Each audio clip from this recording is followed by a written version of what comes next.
Eccentric connection main 4 ধরনের হয় জানিস। দুটো হচ্ছে তোর বোল্ট আর দুটো হচ্ছে ওয়েল্ড। ঠিক আছে, কোথায় আছে আগে বইয়ের তো বল, কোথায় আছে? ওই তো 6 কত বলবো, 676 পেজ থেকে শুরু হচ্ছে রে।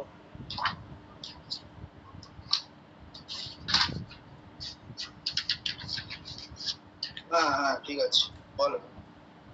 এবার types of bracket connection.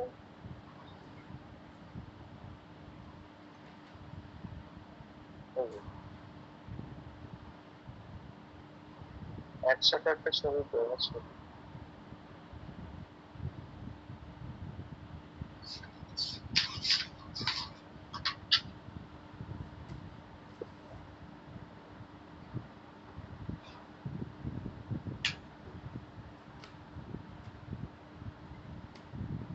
Derivation গুলো তো ম্যাম করিয়েছে, ওগুলো তো দেখে নেবে, ওগুলো বলছি না, অঙ্ক থেকে বলছি।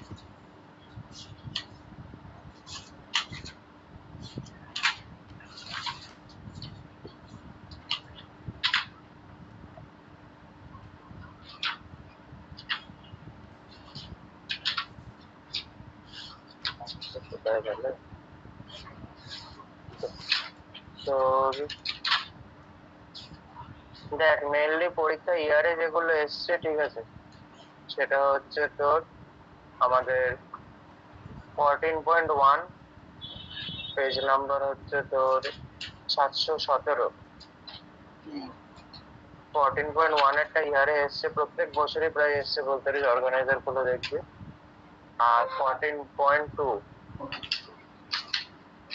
দুটো একই ধরনের তো ব্র্যাকেট কানেকশন। দুটো একই ধরনের কানেকশন, এই দুটো অঙ্ক সেম, মানে ডেটাও চেঞ্জ করেনি, কিচ্ছু না। ঠিক আছে, ব্র্যাকেট কানেকশন ওয়ানটাই এসে প্রত্যেকবার ঘুরিয়ে ঘুরিয়ে। হ্যাঁ, ওয়েল্ড কানেকশনটা খুব একটা আছে না। 1 মিনিট দাঁড়া।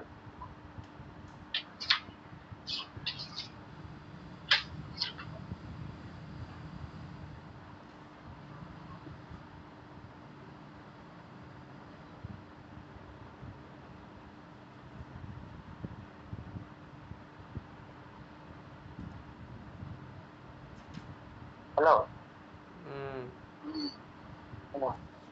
দেখ ফার্স্টের অঙ্কটাই বলছি। তো এটা হচ্ছে আমাদের ব্র্যাকেট কানেকশন টাইপ 1। ঠিক আছে, তো এখানে দেখ বলেছে যে লোড যে পিটা করছে, পি এর ইন্টেন্সিটিটা কত হবে সেটা বার করতে বলেছে। তো ফার্স্টে যে ডেটা গুলো দিয়েছে আমরা লিখে নিলাম। লিখে নিয়ে তোর এখানে এজ ডিস্টেন্স, পিচ ডিস্টেন্স সব মানে তোর ছবিটা দিয়ে দিয়েছে এখানে।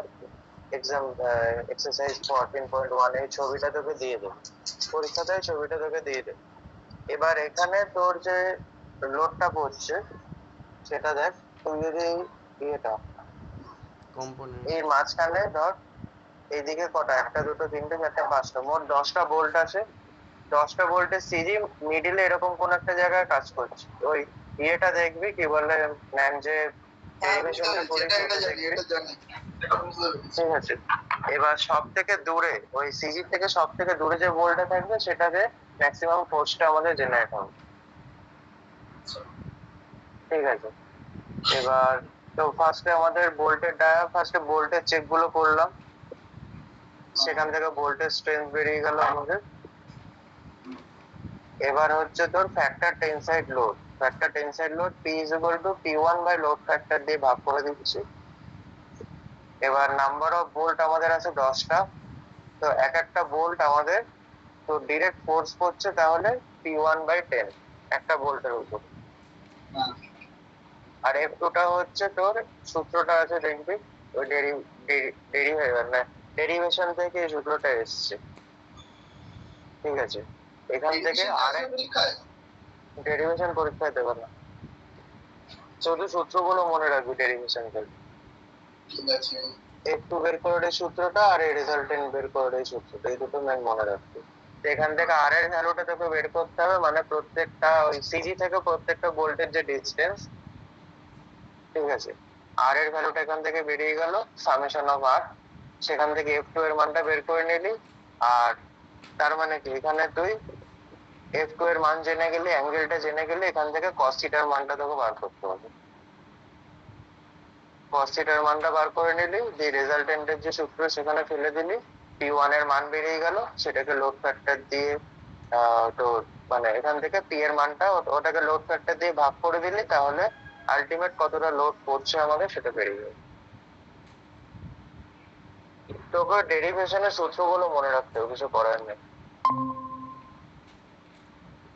বেরিয়েছিল স্যার, জয় হলো। ডেরিভেশনের সূত্রগুলো দেখবি ওপর দিকে ডেরিভেশন গুলো করা আছে। ম্যাম যেগুলো করেছিল সেগুলো যদি থাকে তো ভালো, না হলে বইতে দেখবে আছে। হলো, তারপরে ম্যাম এই অঙ্কটা ক্লাসে করিয়েছিল, ঠিক আছে? আচ্ছা, ওটা বোল্ড বের করে তারপরে অঙ্কটা করতে হবে। হ্যাঁ, নাম্বার অফ বোল্টস গুলো আগে বের করা হয়েছে এখানে।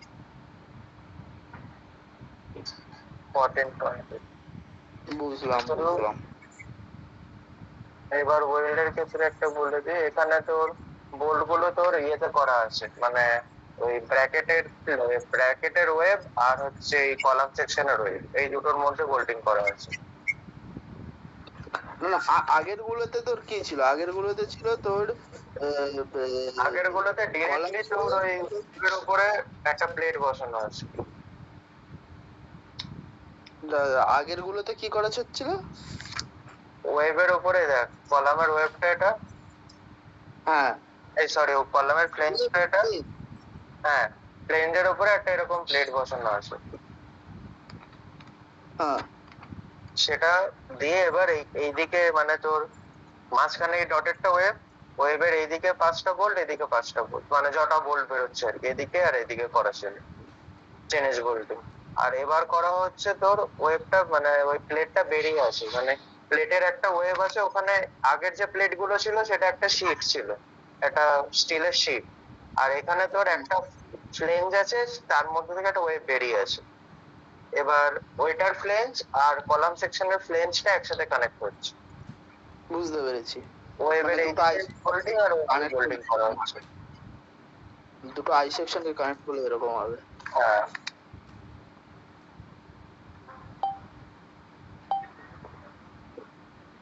এইগুলো তো দেখতে হবে না, এত কঠিন লেভেল। ওয়েল্ডের এই অঙ্কটা, ওয়েল্ডের দেখ, ফার্স্ট অফ অল এটা bracket plate use to transfer load beam মতো ছবিটা দিয়ে দিয়েছে। আর আমাদের bracket plate connected to the flange by 6 mm fillet weld. ও ফিলেট ওয়েল্ডের সাইজটা বলে দিয়েছে 6 mm, ঠিক আছে? তো ম্যাক্সিমাম সার্ভিস লোড আমাদের, আর বলেছে the bracket plate at a distance of 75 mm from the flange of the column section, মানে এই লোড থেকে এই ফ্লেঞ্জের এই অবধি ডিস্টেন্সটা হচ্ছে 75 mm। তো ফার্স্ট আমাদের ওয়েল্ডের ক্ষেত্রে যেটা করতে হবে, এই ওয়েল্ডের সিজিটা কোথায় কাজ করছে সেই সিজিটা আমাকে বার করতে হবে। তো সিজিটা কিছুই না, এটা একটা রেক্ট্যাঙ্গেল, এটা একটা রেক্ট্যাঙ্গেল, মানে যেটা ব্ল্যাক মোটা করে ব্ল্যাক করা আছে সেটা, এটা একটা রেক্ট্যাঙ্গেল, এটা একটা রেক্ট্যাঙ্গেল, এটা একটা রেক্ট্যাঙ্গেল, তিনটে রেক্ট্যাঙ্গেলে সিজি বার করতে হবে। তো নর্মাল সিজি সূত্রে আমরা ফেলে দিলাম a1y1 plus a2y2 by a1 plus a2 করে, ঠিক আছে? তো আমাদের সিজি ডিস্টেন্স বেরোলো 66.66। তার মানে হচ্ছে এইখান থেকে এই ডিস্টেন্সটা হচ্ছে 66.66, আর এখান থেকে পুরোটা 200, তাহলে এই ডিস্টেন্সটা বেরিয়ে যাবে। তার মানে সিজি থেকে লোডের যে ইসেন্ট্রিক ই এর মানটা আমরা পেয়ে যাবো। এবার যেটা করেছে সেটা হচ্ছে তোর পোলার moment of inertia for welding group, প্রত্যেকটা ওয়েল্ডের জন্য তোর আইএক্স আর আইওয়াই বার করেছে, দিয়ে polar moment of inertia I X plus I Y দিয়ে হচ্ছে তোর আমাদের আর এর মানে তোর লিস্ট রেডিয়াস অফ জাইরেশনটা বার করেছে, হলো। তারপরে ডিরেক্ট শেয়ার কত হচ্ছে লোড বাই এরিয়া, সেখান থেকে cos থিটা করে তারপরে আমাদের রেজাল্টেন্টের যে সূত্রটা সেটাতে ফেলে দিচ্ছি। বুঝলাম। এবার ওয়েল্ডের জন্য তো ফ্যাক্টর অফ সেফটি এত, এই এটা তো নরমালি আমাদের তোর ওই পিওর শেয়ারের যে সূত্রটা, সেটা পিওর শেয়ারের সূত্রে ফেলে দিয়ে এখান থেকে লোডের মানটা বেরিয়ে গেছে। বুঝতে পেরেছি। ম্যাক্সিমাম লোড ক্যারিং ক্যাপাসিটি এত হবে, তো লোড করছে এত, সেখান থেকে समझा मैं समझा ওয়েল্ডের ক্ষেত্রে শুধু পার্থক্যটা হচ্ছে তোকে সিজি ডিসটেন্সটা বার করে নিতে হবে। ওটার ক্ষেত্রে না ওয়েল্ডের ক্ষেত্রে মানে জিনিসটা সব না একটু টেনশন আছে। ওইটার বোল্টের ক্ষেত্রে যেমন সিজিটা মিডিলেই কাজ করবে আমরা জানি, ঠিক আছে, প্রত্যেকটা বোল্টের মিডিলে কাজ করবে। আবার কিন্তু ওয়েল্ডের ক্ষেত্রে কোথায় কাজ করবে সেটা তো জানি না। করতে হবে। এই অঙ্কটা ম্যাম করেছিল ক্লাসে। समझा ठीक है कर लेंगे बाद में। কিছুই না, ওই জাস্ট সূত্রগুলো মনে রাখতে হবে, তাহলে হয়ে যাবে এক্সেন্ট্রিক কাজ।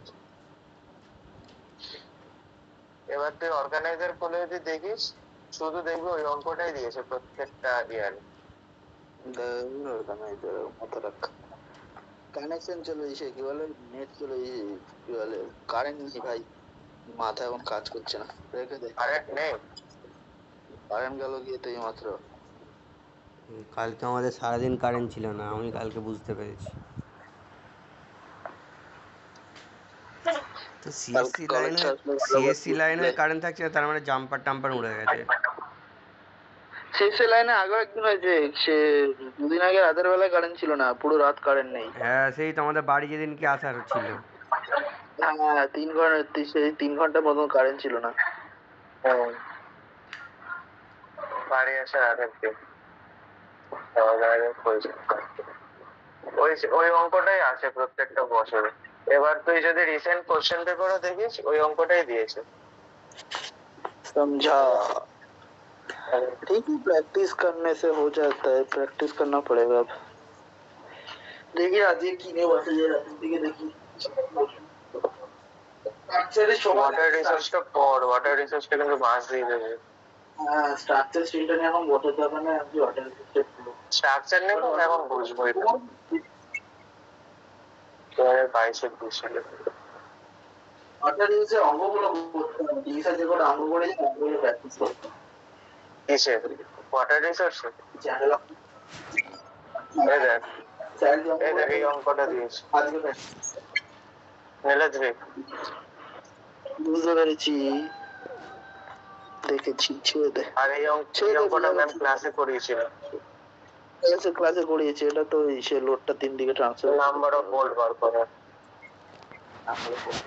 এটা সবাই করেছে ওটা তো ইসের সময় করে ইসের করার সময় করে নিলাম, কি বলে এই জয়েন্ট যখন ডিজাইন করবো তখনই করে দেবো। হ্যাঁ 12 তারিখে পরীক্ষা শেষ হবে, 12, 13, 14 মধ্যে পুরো স্টিল কমপ্লিট 12-14 মধ্যে স্টিল কমপ্লিট করতে হবে পুরো। আমার তো সব খাতায় করা, সব এগুলো করতে হবে। কি করতে হবে? স্টিল? আরে টুকতে হবে সেশনাল। ও আচ্ছা, তাই বল। ও সেশনাল, আচ্ছা তাই বল। এখন যে পরীক্ষার পর আবার কেটে গেছে। ঠিক আছে রাখছি। কেন?